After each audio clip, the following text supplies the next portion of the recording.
Welcome back to the video blog. Daniel Mezei. On this 4th of July weekend, we had our birthday on Friday, July the 1st. Thanks again for watching. I'm going to talk a little bit about a film that I caught on the weekend called Shadows and Lies by Anania. Now, I really admired this film.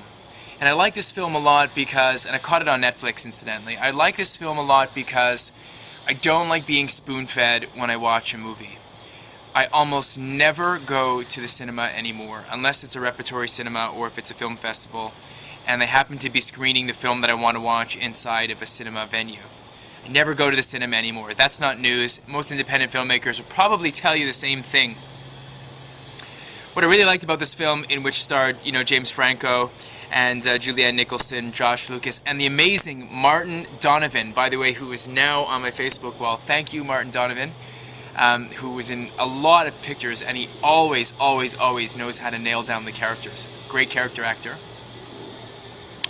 What I really liked about this film was that it just kind of left you in a bit of a quandary. It left you in a bit of a moral quandary.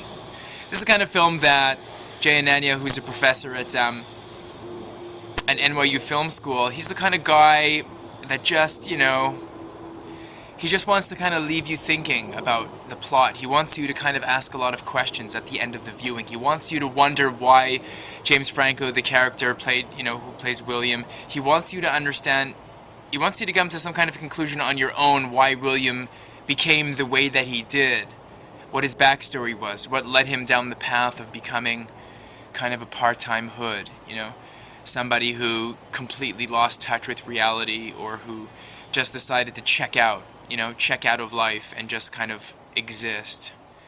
And the scenes all across what looked to me like Manhattan was just great. I mean, again, it's a film that I'll watch and I'm not the same after I watch it. It's a film that I'll watch and I'll kind of get into the characterizations and I'll walk away and I'll still be thinking about the movie like 2 or 3 hours after watching it. And I'll tell people about it and I'll post about it on Facebook and I'll try to get to the bottom of the story. I'll try to understand why the writer wrote it that way, why he outlined the plot that way.